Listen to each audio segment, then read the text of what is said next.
आ जाने के बाद मैं रुमाल तक नहीं धोऊंगी। अरे चुप रहना भाग्यवान, बहू बेचारी घर आई नहीं, उसे डराना शुरू कर दिया। वो क्या है ना बिटिया, अभी तक तो ये कल्लू की माँ ही धोती थी, लेकिन अब तुम्हारे पापा तो दहेज में वॉशिंग मशीन देंगे ही। तभी विभा की माँ बोल पड़ती है, सवाल भी पूछा तो क्या, वैसे भाई साहब मशीन की तो फिर भी कपड़े धोने की कैपेसिटी होती है। मतलब जो बिटिया दे रहे हैं ना विभा, इसे कपड़े धोने का बहुत शौक है। ये आप लोगों के क्या आस पड़ोस गांव मोहल्ले सबके कपड़े धो दे और उफ तक ना करे।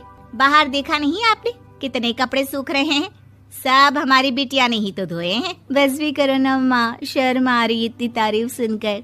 और तो और एक दाग निकाल कर दिखाओ तो मान जाओ। हाँ अच्छा, माफ करना बेटा, मैंने गलत समझा।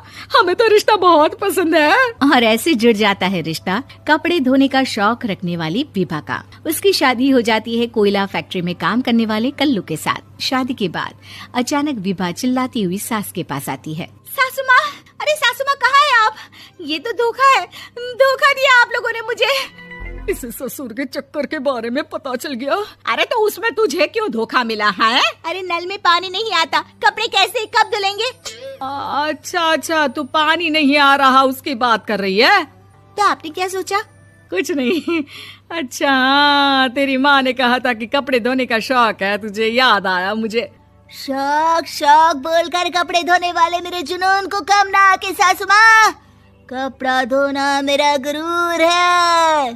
तभी पति भी वहाँ आ जाता है। अभी मैंने इसे सनी देओल की फिल्म दिखाई है, उसी के डायलॉग मार रही है माँ। अच्छा सुन, साफ बता रही हूँ, पानी सुबह 4 से 6 और शाम को 10 से 12 आता है, समझी?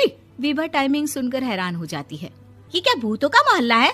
सुबह 4 बजे उठकर कौन कपड़े धोता है? 4 बजे टंकी में पानी जाता है, फिर सारा दिन धोना ना, किसने मना किया? अरे कैसी बात कर रही हैं? 200 लीटर की टंकी में कितने कपड़े धो लूंगी मैं? सुबह ही उठ जाऊंगी मैं। अब क्या था, विभा सुबह 4 से लेकर रात के 12 बजे तक कपड़े ही धोती रहती।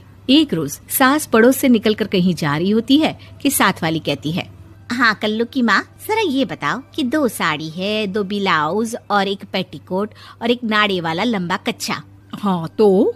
अरे तो क्या, कितना लोगी धुलाई ये बताओ। धोबन दिख रहे हैं हम क्या? हमारे पति सरकारी नौकरी से अभी रिटायर हुए हैं और बेटा सुपरवाइजर है कोयला फैक्ट्री में। धोबन समझ रखा है हमें।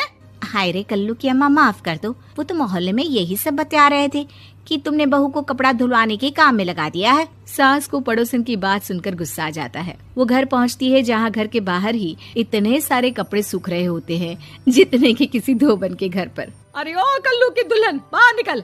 माँ जी यहीं आ जाओ, बाथरूम में चादर धो रहे हैं हम। अरे अभी हम धोते हैं, तुमको बाहर निकलो। ये आस पड़ोस वाले बोल रहे हैं कि हम बहू से कपड़े धुलवा कर उसे कपड़ा धोने वाली बना दिए हैं। अरे छोड़ो ना माँ जी, किन लोगों की बातों में आती हो? आस पास के लोगों का तो काम ही होता है कि वो किसी तरह सास बहू को लड़ा दे।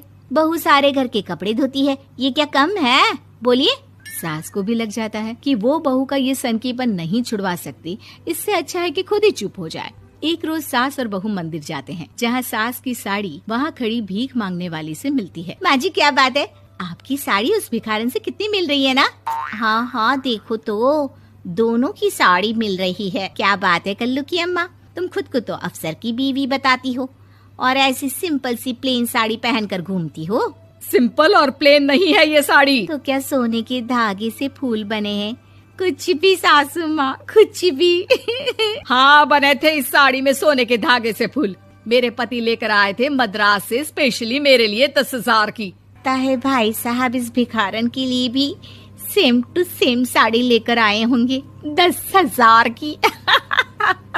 सास उस वक्त तो कुछ नहीं कहती, लेकिन बहू के साथ घर आती है और अलमारी से एल्बम निकाल कर लाती है। ये साड़ी देख रही है, ये वही साड़ी है जिसे मैंने अभी पहना था। इस साड़ी में ये जो चमकदार फूल दिख रहे हैं ना, ये सोने के धागों से काढ़े गए हैं। लेकिन तू लोकल वॉशिंग मशीन ब्रश से घिस कर सारे फूलों को निकाल कर साड़ी प्लेन कर दी। मुझे माफ कर दीजिए सासू माँ। और तो और, जब मैंने तुझे तेरी गलती के लिए कुछ नहीं कहा, लेकिन तूने तो सबके सामने मेरा मजाक ही बना दिया। क्यों? बहू को समझ में आ जाता है कि अब से उसका कपड़े धोना बंद।